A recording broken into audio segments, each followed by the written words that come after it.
This is the voice of Vichy, a California Native American, the last known speaker of the Yahi language.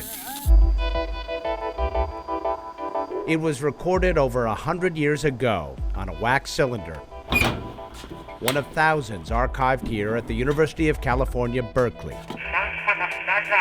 The collection includes more than 100 hours of audio, documenting 78 different indigenous California languages, even some that are no longer spoken. But time has taken its toll. The existing versions of them sound terrible. They're full of noise. You can make out that there's sound. You often can't actually tell what the sound is.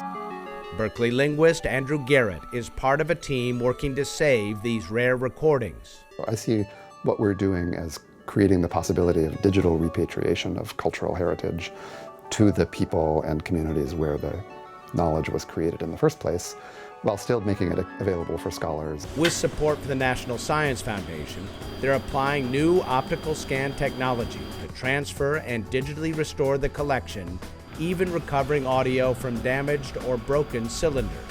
The scanning technique was developed more than a decade ago by a team at Lawrence Berkeley National Laboratory, led by physicist Carl Haber. I thought that we might be able to essentially read the sound recordings using optical or techniques based on light, so we wouldn't have to touch the material. It's a tough job, made harder in that they are literally moldy.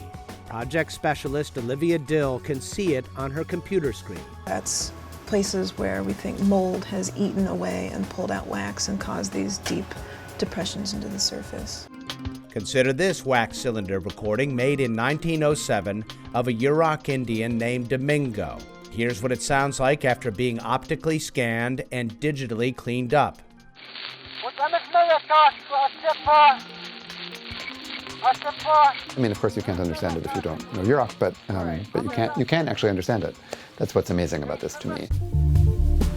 For Garrett, who is compiling a volume of Yurok stories along with English translations, it's a treasure trove. I'll be able to actually use the cylinder recordings to figure out what the language of the stories is.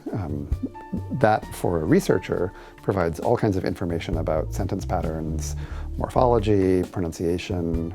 So our greeting today now is Mishik Tu, and that literally means good day. For Louis Trevino, the voices on these cylinders are a link to his Rumsen heritage. There's no one still alive who grew up speaking their language. But the wax cylinder archive contains 27 recordings in Rumsen. Because we don't have old-timers who can sing these songs or other songs for us, this is one of our sole resources. For that reason, it's especially precious to us. The team sees the restored cylinders as a gift of language and culture that would otherwise be lost. Sacred to some, important to us all. I think if you're interested in what it is to be American, which is essentially a pluralistic and diverse society, if you're interested in that, then you have to be interested in what makes up all of the many cultures that make up America. Putting technology to work to revitalize Native American voices from the past, that's worth pursuing with laser-like focus. For Science Nation, I'm Miles O'Brien.